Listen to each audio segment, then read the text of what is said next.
Tu crois peut-être que lire, c'est simplement apprendre. Tu crois que c'est accumuler du savoir, ouvrir ton esprit, t'enrichir intellectuellement. Tu te trompes. La lecture est bien plus qu'un passe-temps ou un outil d'éducation. Elle est une opération secrète, une intrusion lente et silencieuse dans ton architecture mentale. Machiavel ne lisait pas pour briller dans les salons, ni pour impressionner ses rivaux. Il lisait pour manier les rouages invisibles de l'âme humaine. Chaque livre devenait pour lui un miroir de guerre, un laboratoire d'expérimentation mentale. Car ce que tu lis, te lit aussi. Ce que tu laisses entrer peut reprogrammer ton jugement, transformer ta perception et faire muter ta volonté. Et si tu savais à quel point un seul mot peut déplacer les fondations de ton esprit, tu choisirais chaque page comme on choisit une arme. Écris en commentaire. Je veux que mes lectures me transforment. Abonne-toi, reste jusqu'à la fin. La dernière révélation te hantera. À Florence, dans la pénombre des conflits politiques et des trahisons domestiques, Machiavel écrivait, mais surtout, il lisait. Non pas les récits enjolivés des vainqueurs, mais les plaies ouvertes des civilisations, les discours oubliés des perdants, les réflexions tordues des philosophes méprisés. Pour lui, lire, c'était pénétrer les zones grises de la nature humaine, là où les dogmes s'effondrent et où la vérité suinte des silences. Les anciens s'avèrent que la lecture est une opération alchimique. Elle transforme l'homme rustique en stratège, le rêveur en manipulateur, l'esclave en maître invisible. Mais cette sagesse a été trahie. L'école l'a vidée de sa puissance. Le marché l'a réduite à un loisir. Pourtant, au fond de chaque page subsiste une clé, un poison ou une délivrance. Machiavel l'avait compris. Celui qui lit autrement pense autrement. Et celui qui pense autrement règne sur ceux qui lisent à moitié. Tu crois lire un livre. En réalité, c'est lui qui t'ouvre. Il décale quelque chose en toi, imperceptiblement, jusqu'à ce que ton esprit ne soit plus le même. Machiavel l'avait compris. Chaque lecture est une opération stratégique. Un mécanisme invisible se met en marche. Voici les 7 qui transforment ton esprit sans que tu le remarques. Le premier mécanisme invisible que la lecture stratégique déclenche, c'est l'érosion lente de la naïveté. Tu entres dans un livre avec tes filtres, tes jugements, tes automatismes. Mais un auteur plus rusé que toi t'y attend. Il distille dans ton esprit une vision du monde plus dure, plus désabusée, plus réaliste que celle que tu osais concevoir. Et soudain, tu commences à douter de tout ce qu'on t'a présenté comme noble, évident, naturel. Tu regardes la morale avec suspicion, tu observes les gestes des puissants avec méfiance. Tu discernes des calculs, là où tu ne voyais que spontanéité. La lecture stratégique ne te rassure pas, elle te désenchante. Elle ne te donne pas des réponses réconfortantes, elle remplace tes illusions par des lucioles inquiétantes. Tu n'es plus l'enfant qui croit, tu deviens l'adulte qui soupèse. C'est douloureux, mais nécessaire. Machiavel ne cherchait pas à se sentir bien après avoir lu. Il voulait voir clair, et pour voir clair, il fallait brûler les voiles de la candeur. Ce mécanisme est sournois, car il agit sans bruit.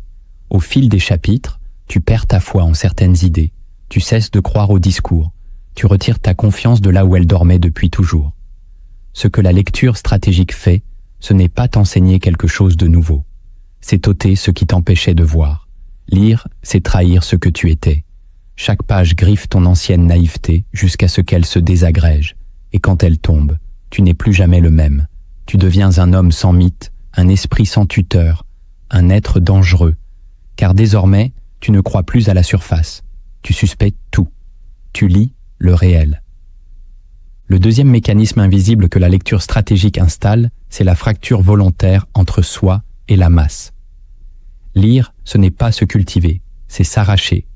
Chaque livre stratégique que tu ouvres crée une séparation lente entre ta pensée et celle du troupeau. Tu commences à percevoir les consensus comme des pièges, les évidences comme des endormissements collectifs, les certitudes populaires comme des drogues douces. La lecture, quand elle est bien orientée, te pousse à quitter l'unanimité rassurante pour entrer dans l'isolement lucide. Tu n'es plus comme les autres, tu ne regardes plus les mêmes émissions, tu n'as plus les mêmes colères, tu ne crois plus aux mêmes slogans. Tu es là, mais tu ne fais plus partie du décor. C'est ce que Machiavel faisait. Il lisait pour se détacher. Il lisait pour observer la foule avec distance, avec calcul, avec hauteur. Pas pour l'aimer, pas pour la servir, mais pour comprendre comment elle réagit, comment elle pense, comment elle peut être dirigée. Ce mécanisme est cruel, car il te condamne à la solitude intérieure. Tu ne peux plus faire semblant.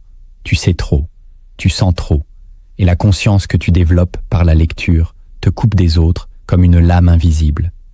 Ils pensent en slogan, tu réfléchis en architecture. Ils veulent avoir raison, tu veux comprendre les conséquences. Ils s'enflamment, tu analyses. Et cette dissociation s'approfondit chaque fois que tu ouvres un nouveau livre. Ce n'est pas un accident, c'est une mutation. Lire, dans ce sens, ce n'est pas évoluer, c'est se séparer. C'est choisir la lucidité plutôt que l'appartenance. C'est rompre avec la foule pour rencontrer l'indépendance. C'est quitter le bercail mental.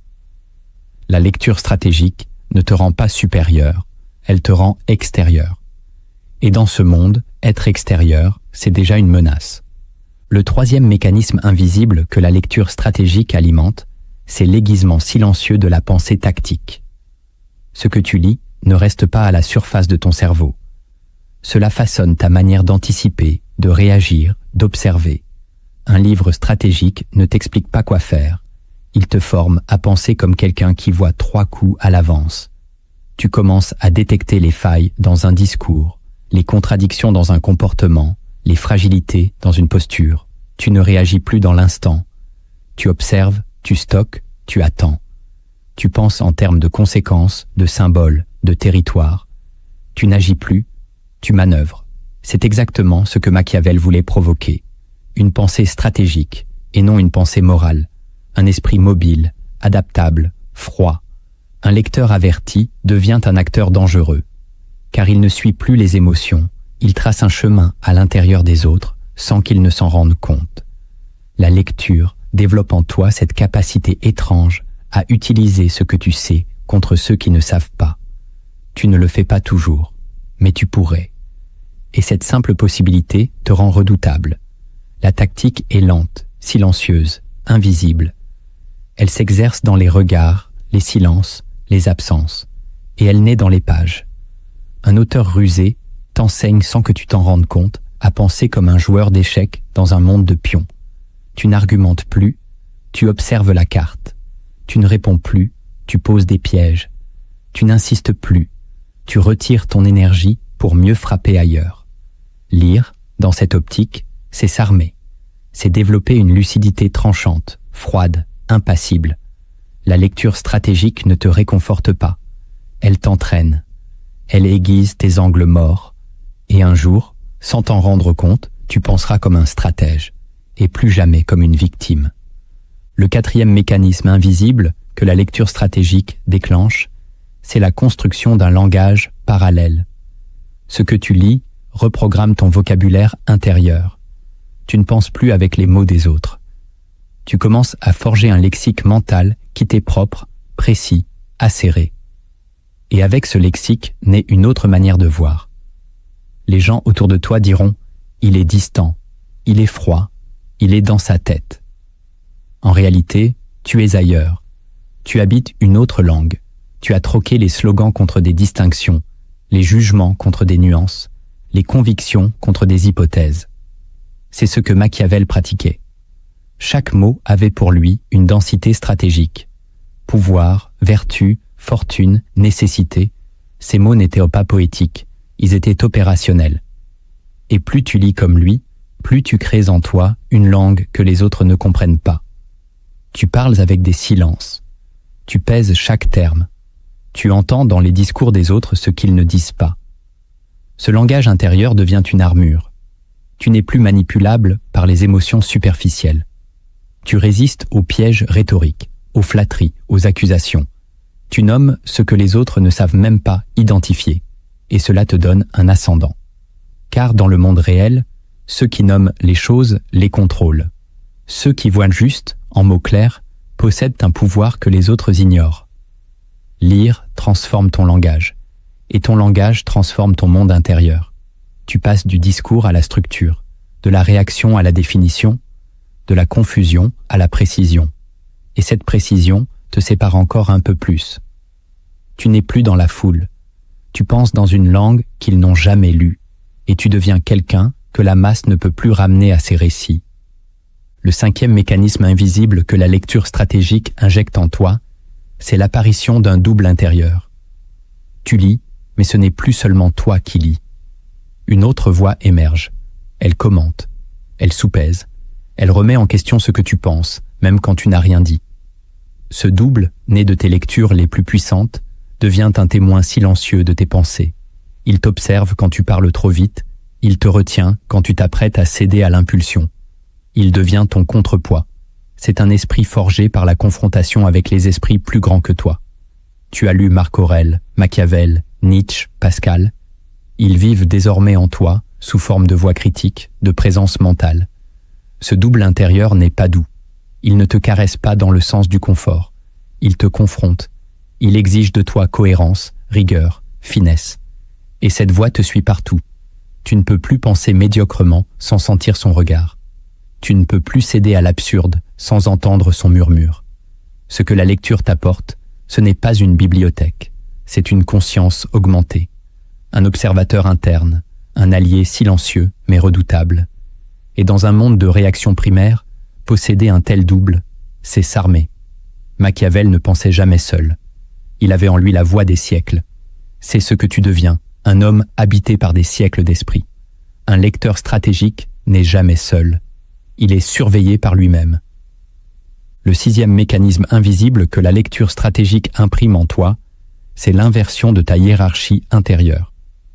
Tu croyais que certaines idées avaient plus de valeur que d'autres. Tu pensais que l'intuition valait toujours plus que l'analyse, que l'amour surpassait toujours la stratégie, que la bonté devait précéder la vérité. Mais certains livres dérangent cet ordre. Ils placent l'intelligence avant la morale. Ils posent la lucidité au-dessus de la compassion. Ils montrent que ce que tu appelais valeur n'était parfois qu'habitude ou superstition. Et là, un basculement s'opère.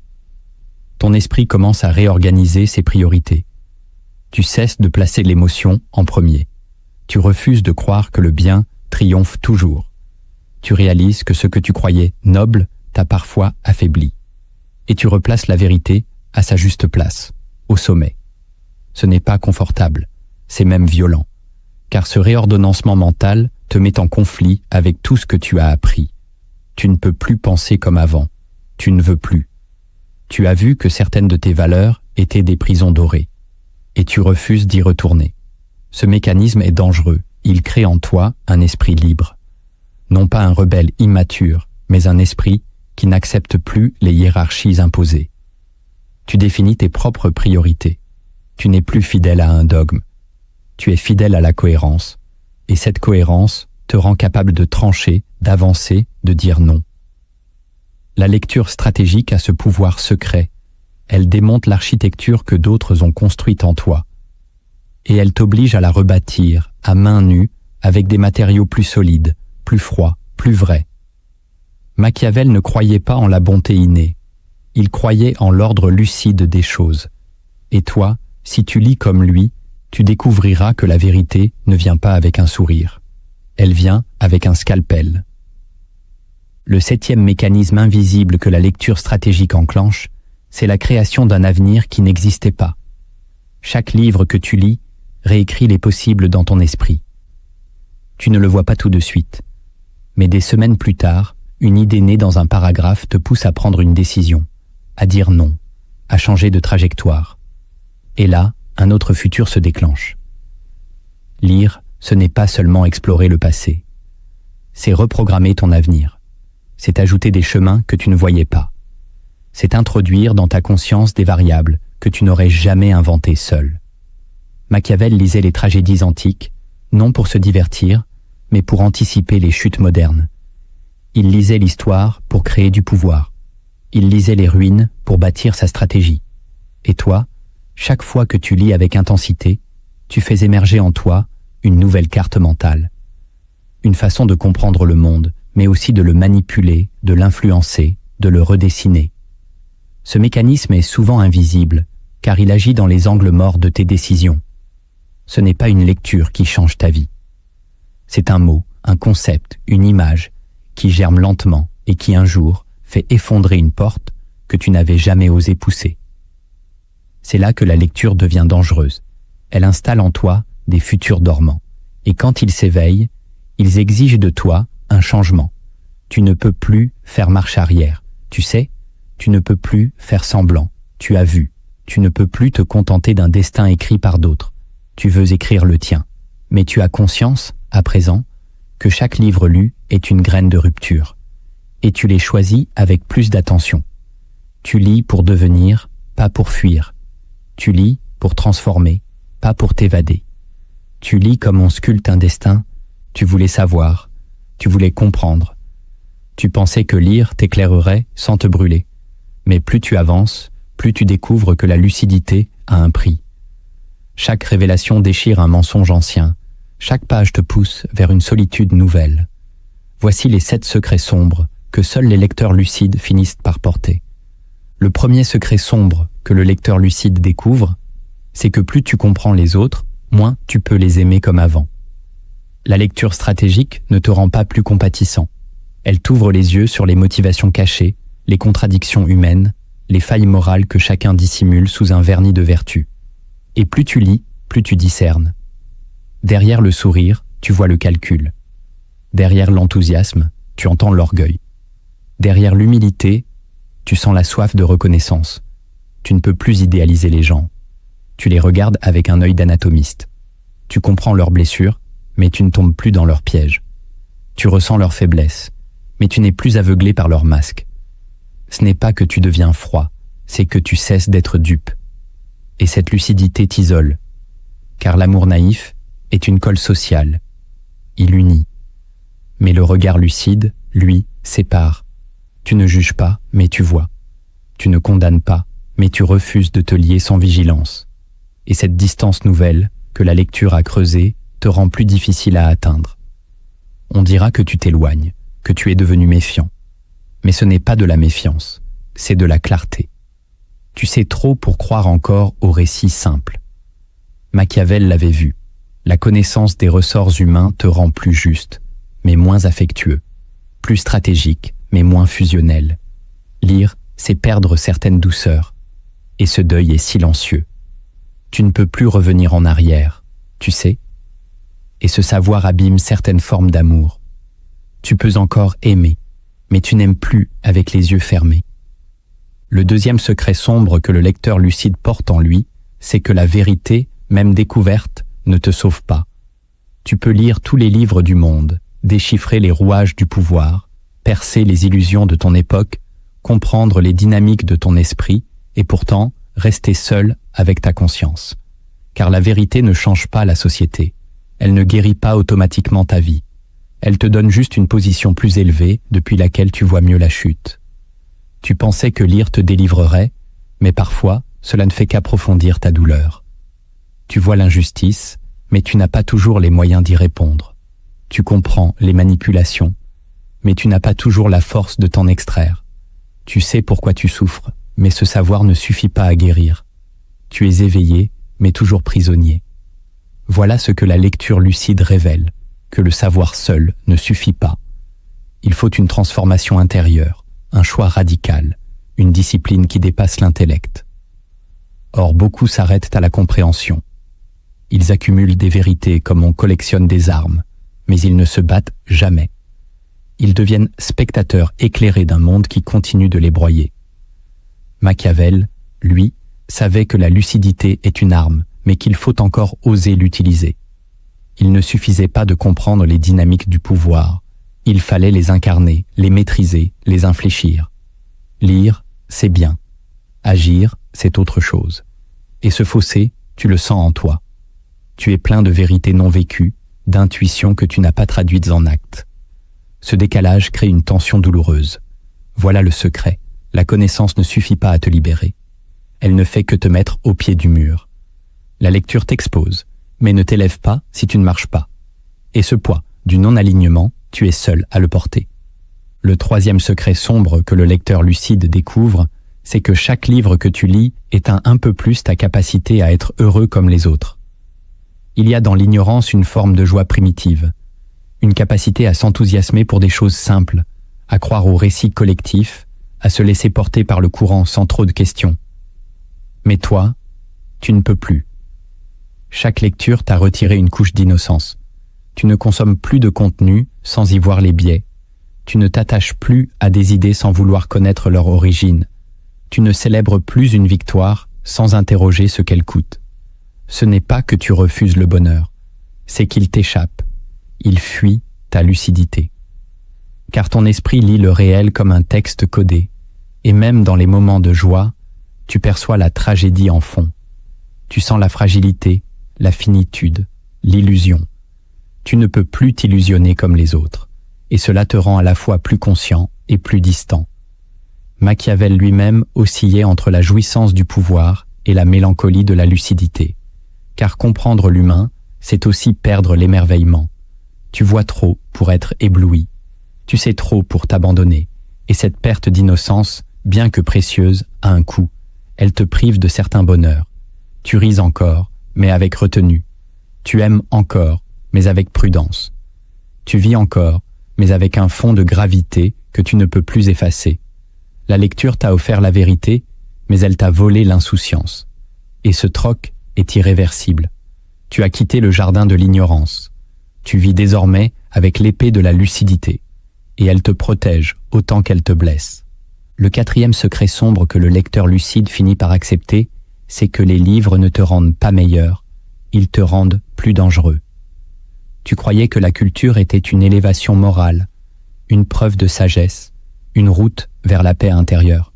Mais en réalité, chaque livre que tu lis t'ajoute une arme mentale. Tu comprends mieux les motivations des autres. Tu sais manier les arguments. Tu repères les failles.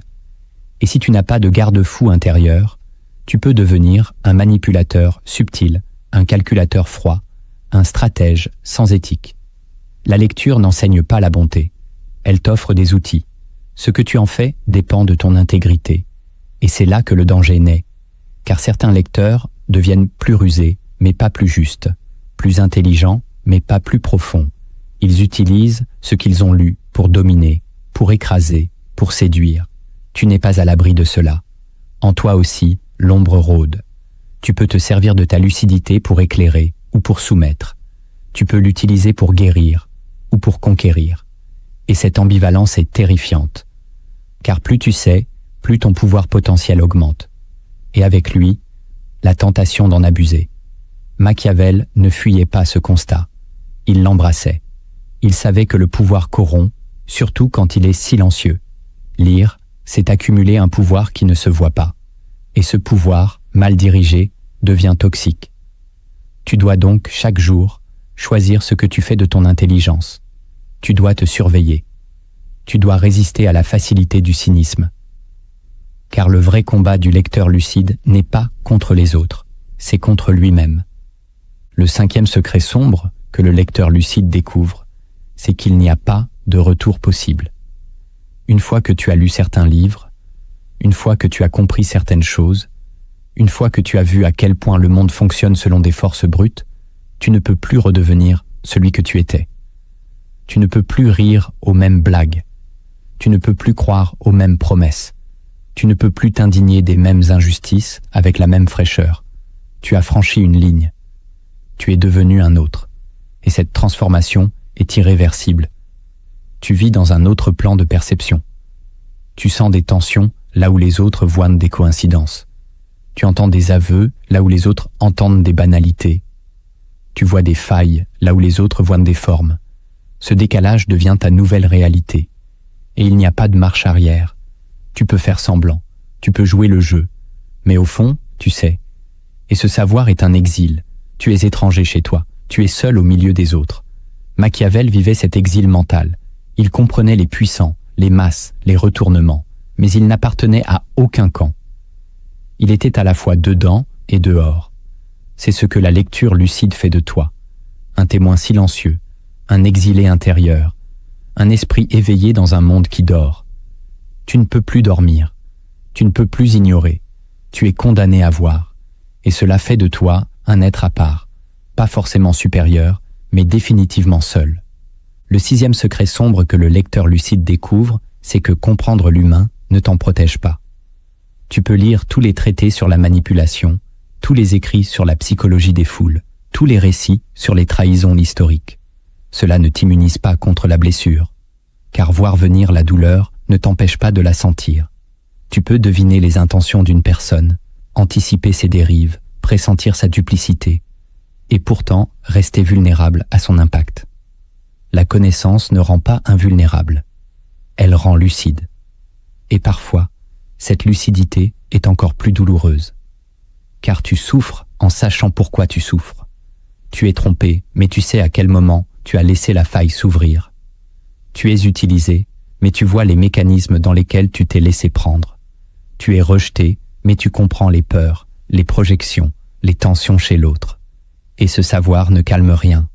Il amplifie parfois le vertige. Machiavel lisait l'âme humaine comme un médecin étudie les corps en décomposition. Il savait prédire les actes, mais il n'était pas à l'abri de leurs effets. Tu peux lire 100 livres sur les stratégies de pouvoir et tomber encore dans les pièges les plus anciens. Parce qu'au fond, lire n'annule pas ton humanité. Elle la confronte. Et plus tu sais, plus tu réalises que ton esprit peut encore être pris au piège de ses émotions, de ses besoins, de ses blessures. Le lecteur lucide n'est pas un surhomme. Il est un homme en guerre contre ses automatismes. Il doit chaque jour réconcilier ce qu'il comprend avec ce qu'il ressent. Et cette tension, il la porte seul. Ce secret est amer. Tu peux tout comprendre et pourtant échouer à t'en libérer. Car lire éclaire, mais ne transforme pas. Seul l'affrontement avec soi change quelque chose, et il n'est écrit dans aucun livre. Le 7e secret sombre que le lecteur lucide finit par affronter, c'est qu'il ne peut plus partager ce qu'il voit sans déranger. Tu as lu, tu as compris, tu as vu ce que d'autres refusent de regarder. Mais quand tu veux en parler, tu sens la distance. Tu exposes une vérité, on te trouve pessimiste. Tu poses une question, on te croit dangereux. Tu offres une réflexion, on t'accuse de compliquer les choses. La masse n'aime pas la lucidité. Elle préfère la cohésion à la vérité, la chaleur des illusions à la froideur de l'analyse. Et toi, tu arrives avec tes éclats de lecture, avec tes angles bruts, avec ta parole nue, et tu déranges. Pas parce que tu attaques, mais parce que tu dévoiles. Ta pensée ne s'accorde plus au récit dominant. Tu es devenu une dissonance vivante. Et cela te coûte. Tu perds des relations, tu froisses des certitudes, tu fractures des équilibres instables. Machiavel n'était pas aimé de ses contemporains. Il était respecté, redouté, mais rarement compris. Parce qu'il disait ce que les autres voulaient taire. Parce qu'il écrivait ce que les puissants cachaient. Parce qu'il montrait ce que le peuple ne voulait pas voir. C'est le prix de la lucidité partagée, l'exil social. Tu ne peux pas toujours dire ce que tu sais. Tu dois apprendre à garder le silence, à choisir le bon moment, à doser ce que tu transmets, car tout ne peut pas être entendu. Et plus tu lis, plus tu sais ce qu'il ne faut pas dire. Le lecteur lucide devient un porteur de feu. Il éclaire, mais il brûle aussi. Il doit apprendre à maîtriser sa lumière pour ne pas aveugler ceux qu'il veut éveiller. Ce secret est lourd. Tu ne peux pas tout dire. Et parfois, tu dois marcher seul avec une vérité que personne ne veut entendre. Parce qu'elle dérange, parce qu'elle bouscule, parce qu'elle libère. Tu peux lire 100 livres et rester esclave de ta pensée. Mais si tu lis comme un stratège, chaque page devient une arme, chaque mot un levier. Il ne suffit pas d'absorber des idées, il faut les dominer. Voici 7 techniques concrètes pour transformer ta manière de lire et redessiner ta façon de penser. La première technique pour lire comme un stratège, c'est de ne jamais lire pour être d'accord. Le lecteur ordinaire cherche à se reconnaître dans les phrases, à confirmer ce qu'il pense déjà, à se rassurer en voyant ses opinions répercutées. Mais le stratège lit pour être confronté, déplacé, déstabilisé. Il ne cherche pas à aimer ce qu'il lit, il cherche à l'utiliser. Cela commence dès la première page. Tu dois te demander non pas si tu es d'accord, mais si ce que tu lis contient un angle mort, une tension, une faiblesse ou une force à détourner. Tu lis comme un adversaire, écoute un discours, avec méfiance et lucidité. Tu cherches la logique cachée, la faille dans l'argument, la puissance dans la structure. Tu ne lis pas pour suivre, tu lis pour comprendre les intentions derrière les mots. Et surtout, tu refuses d'avaler tout ce qu'on t'écrit. Machiavel, en lisant les grands textes de l'Antiquité, ne cherchait pas des maîtres, mais des modèles à démonter, des figures à analyser. Il s'appropriait les idées, il les redéployait selon ses besoins. Lire stratégiquement, c'est refuser l'adhésion émotionnelle, c'est suspendre le jugement moral, c'est ne jamais fusionner avec l'auteur, mais toujours le garder à distance, même lorsqu'il t'impressionne. Tu ne cherches pas la vérité absolue, tu cherches l'architecture de la pensée. Et parfois, une idée que tu rejettes peut t'enseigner plus qu'une idée que tu applaudis. Refuser d'être d'accord, c'est créer un espace intérieur où l'analyse peut respirer. C'est le début de la souveraineté mentale. Tant que tu cherches à valider ce que tu crois déjà, tu restes prisonnier de ta structure mentale. Mais dès que tu lis pour résister, questionner, redéployer, tu deviens stratège. Et ce regard, une fois acquis, s'étend à toute ta vie. La deuxième technique pour lire comme un stratège, c'est d'extraire la mécanique derrière les mots. Tout texte contient une forme cachée. Derrière l'histoire racontée, il y a un mouvement mental. Derrière les arguments, il y a une stratégie de persuasion. Et derrière les exemples, il y a une volonté de guider ton regard. Le stratège ne lit pas seulement le contenu. Il cherche la structure. Il veut comprendre pourquoi un chapitre commence là, pourquoi un mot revient 3 fois, pourquoi tel personnage est valorisé et tel autre ridiculisé. Car tout est intention. Rien n'est innocent. Et plus tu lis avec cette conscience, plus tu t'aperçois que chaque livre est un piège, un plan, un outil façonné pour orienter ton esprit dans une direction précise. Tu dois alors décoder, identifier les leviers rhétoriques, les glissements émotionnels, les tentatives d'adhésion implicite. Tu ne te laisses pas séduire par le style. Tu déchiffres la manœuvre, tu lis avec un œil d'architecte. Ce que Machiavel faisait avec les chroniques historiques ou les sermons politiques, c'est cela. Il démontait les mécanismes. Il ne se demandait pas si c'était bien ou mal, mais comment cela fonctionnait et pourquoi cela avait un effet. Tu dois faire la même chose, lire pour voir le squelette, lire pour percer le système interne, lire pour anticiper les effets de cette logique dans un autre contexte. Et une fois que tu as compris la mécanique, tu peux la retourner, l'adapter, la corriger, la détourner. Ce n'est qu'à ce moment que tu possèdes vraiment ce que tu as lu. Avant cela, tu es juste exposé à un pouvoir extérieur. Le stratège ne se contente pas d'être exposé. Il absorbe, déconstruit, reconstruit. Il ne lit pas pour être emporté, il lit pour acquérir. Lire, c'est manipuler les structures invisibles du réel. Et cela ne se fait jamais en surface.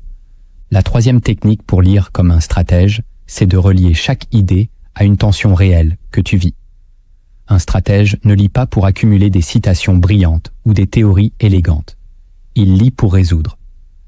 Chaque page qu'il tourne est une tentative de mieux comprendre une situation concrète, une dynamique humaine, un combat intérieur. C'est ce lien entre l'abstrait et le vécu qui transforme la lecture en outil stratégique. Si tu lis sur la peur, tu dois immédiatement connecter ce que tu lis à une peur que tu refuses d'affronter. Si tu lis sur le pouvoir, tu dois voir comment tu te sabotes chaque fois que tu pourrais en prendre un morceau. Si tu lis sur la solitude, tu dois sentir en toi ce que cette solitude change, affaiblit ou renforce. Le stratège ne reste pas au niveau intellectuel. Il ramène chaque concept dans son champ de bataille personnel. Machiavel lisait pour mieux manœuvrer dans la cour des Médicis. Il ne s'enfermait pas dans les idées. Il les forgeait pour en faire des outils d'intervention. Tu dois faire la même chose. Prends une idée et demande-toi, où agit-elle dans ma vie? Quelle blessure l'empêche de circuler? Quelle peur l'empêche de s'incarner? Et alors, la lecture devient un miroir déformant, un révélateur, une épreuve. Elle n'est plus confortable. Elle est radicale. Elle te met face à tes incohérences, tes contradictions, tes angles morts. Et c'est précisément là que la stratégie commence. Lire pour voir où tu bloques. Lire pour débloquer ce que tu refuses de regarder. Lire pour faire face, pas pour t'évader. La lecture n'est pas un refuge, c'est un terrain d'affrontement intérieur. Et le stratège ne cherche jamais à fuir cette guerre. La 4e technique pour lire comme un stratège, c'est de ne jamais finir un livre sans transformer au moins une décision. Lire n'est pas consommer, c'est contracter une dette intérieure. Chaque vérité que tu lis t'engage. Chaque lucidité nouvelle t'appelle à un déplacement. Et si tu fermes un livre sans avoir modifié un choix, une posture, une réaction, alors tu n'as pas lu. Tu t'es diverti. Le stratège refuse cette passivité. Il transforme immédiatement la lecture en action, même minuscule. Il change une habitude. Il ose une confrontation. Il reformule une promesse intérieure. Car il sait que l'esprit humain oublie vite. Ce qui n'est pas incarné s'évapore. Machiavel, en lisant les conflits antiques, en tirait des principes immédiats pour ses lettres, ses discours, ses analyses politiques. Il ne laissait rien dormir. Il utilisait tout. Tu dois faire de même. Chaque livre est un coffre. Tu y prends ce que tu peux porter et tu en fais un outil. Parfois, ce sera une phrase qui te fait redresser la tête dans une réunion. Parfois, ce sera une image qui t'aide à couper une relation toxique. Parfois, ce sera un mot qui t'empêche de céder à la plainte. Mais tu dois sortir du livre avec une transformation. Sinon, tu nourris ton esprit sans nourrir ton destin. Lire, c'est s'alourdir de savoir. Agir, c'est s'alléger de la peur. Le stratège ne lit jamais sans traduire. Et il ne traduit jamais sans agir. Voilà la boucle sacrée. Lire, comprendre, transformer. Ce n'est qu'à cette condition que la lecture devient stratégique. Sinon, elle reste un luxe stérile. Et toi, tu n'as pas été appelé à accumuler. Tu as été appelé à incarner. La 5e technique pour lire comme un stratège, c'est de relire ce qui t'a dérangé. L'esprit fuit ce qui le trouble. Il lit, puis il referme. Il comprend, puis il esquive. Mais le stratège fait exactement l'inverse. Ce qui le dérange devient un signal. Ce qui le provoque devient un point de retour. Tu es touché par un passage, tu sens une résistance, tu ressens une gêne, alors relis, encore et encore. Car c'est là que se cache une vérité enfouie. Le stratège ne lit pas pour collectionner les zones de confort, il lit pour activer ses fissures. Machiavel lisait Tight-Live jusqu'à l'obsession. Non pour y trouver des certitudes, mais pour y revisiter sans cesse des tensions politiques, des paradoxes humains, des contradictions persistantes. Tu dois t'inspirer de cette rigueur. Le passage que tu n'as pas aimé, c'est peut-être celui qui te confronte le plus. Le paragraphe qui t'a irrité contient souvent une vérité que ton ego ne veut pas entendre. La page que tu as trouvée confuse révèle peut-être une confusion en toi. Le stratège est attentif à ses propres résistances. Il les traque. Il ne les fuit pas. Et plus il relit, plus il voit. Il affine, il comprend, il descend plus profond. Ce n'est pas la quantité de livres lus qui compte. C'est le nombre de blessures mentales que tu as osé revisiter. Lire stratégiquement, c'est te confronter à ce que tu veux ignorer. Et relire, c'est frapper au même endroit jusqu'à ce que le mur cède. La vérité ne se donne pas au premier regard. Elle se révèle à ceux qui insistent, ceux qui ne passent pas à la suite, ceux qui restent sur la ligne de faille. La 6e technique pour lire comme un stratège, c'est de construire ta propre cartographie mentale à partir de tout ce que tu lis. Un lecteur ordinaire empile les livres comme on empile des briques, sans cohérence, sans lien, sans fondation. Il lit un peu de tout, il oublie beaucoup, il se disperse. Le stratège, lui, bâtit une architecture. Chaque idée lue prend une place précise. Chaque concept devient une boussole. Chaque contradiction devient un pont vers une nouvelle compréhension. Tu ne lis pas pour empiler du savoir. Tu lis pour construire un territoire intérieur. Un territoire où chaque auteur devient un repère, chaque livre une strate, chaque page une orientation. Tu relis tes lectures entre elles. Tu confrontes Nietzsche à Marc Aurèle, tu opposes Sun Tzu à Machiavel. Tu compares Carl Jung à Pascal. Tu ne les vénères pas, tu les fais dialoguer. Et dans ce dialogue, tu affirmes ta propre voix. Le stratège ne cherche pas un maître, il construit un système. Il cartographie son esprit. Il sait où chaque idée se loge, à quoi elle répond, ce qu'elle éclaire ou ce qu'elle brouille. Et surtout, il sait quand y revenir. car certaines lectures n'ont pas d'effet immédiat. Elles agissent en silence, en profondeur. Et un jour, face à un dilemme, un mot lu 10 ans plus tôt remonte. Il éclaire. Il tranche. Ce mot n'a pas été perdu. Il faisait partie de la carte. Machiavel ne suivait pas une doctrine.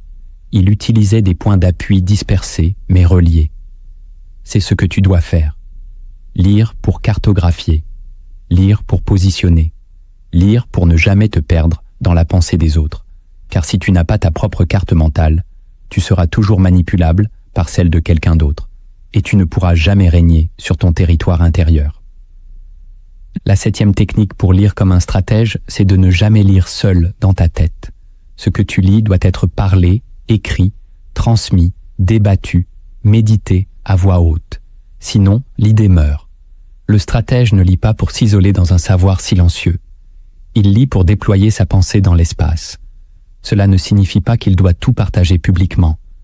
Mais il sait que tant qu'une idée n'a pas été exprimée, elle reste incomplète. Lire, c'est entamer un dialogue. Et ce dialogue doit sortir du silence intérieur. Tu peux écrire un journal stratégique de tes lectures, parler à un cercle restreint de lecteurs lucides, ou enregistrer tes réflexions. Mais tu dois faire résonner l'idée quelque part. Tu dois la mettre en friction, car une pensée restée dans la tête est comme une épée encore dans son fourreau. Elle promet, mais elle n'agit pas. Machiavel n'a pas gardé ses réflexions pour lui. Il les a couchées sur le papier, les a soumises au regard du pouvoir, les a transmises aux générations futures. Et c'est cette transmission qui a fait de lui une autorité. Tu n'as pas besoin d'avoir une audience. Tu as besoin d'un espace de réverbération, un endroit où ce que tu lis trouve une forme, une direction, une voix. Sinon, tu étouffes sous l'accumulation. Le stratège ne lit pas pour gonfler son ego. Il lit pour polir son épée mentale. Et polir, c'est confronter, exposer, clarifier.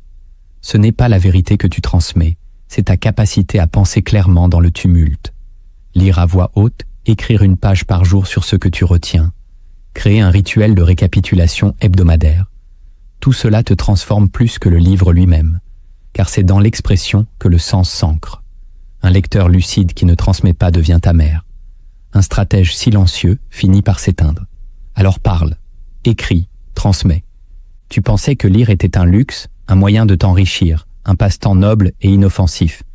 Mais tu sais maintenant que la lecture, quand elle est stratégique, devient un acte dangereux. Elle arrache tes illusions, réorganise ton esprit, révèle des vérités que personne ne veut entendre, pas même toi. Ce que Machiavel avait compris mieux que ses ennemis, ce n'est pas seulement ce que contiennent les livres, mais ce qu'ils déclenchent dans l'âme de celui qui ose les lire sans complaisance. Il lisait pour régner, pour percer les intentions humaines, pour armer sa pensée contre la folie des foules.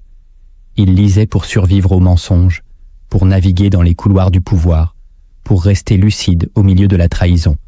Et toi, à quoi te sert ce que tu lis? Te change-t-il? T'arme-t-il? Ou t'endors-tu dans une érudition stérile? Si tu es resté jusqu'ici, c'est que tu sens en toi cet appel à lire autrement, à lire pour penser plus froidement, à lire pour voir là où les autres refusent de regarder.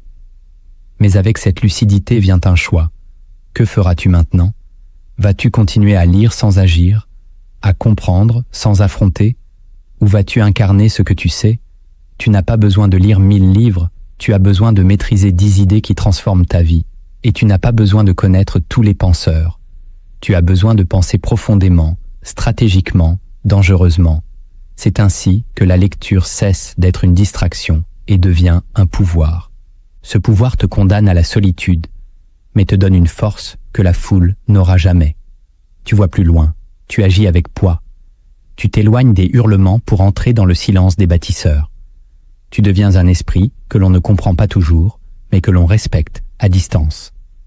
C'est cela que produit la lecture stratégique, une transformation invisible, mais irréversible, une élévation sans bruit, une domination sans violence, une ascension dans l'ombre.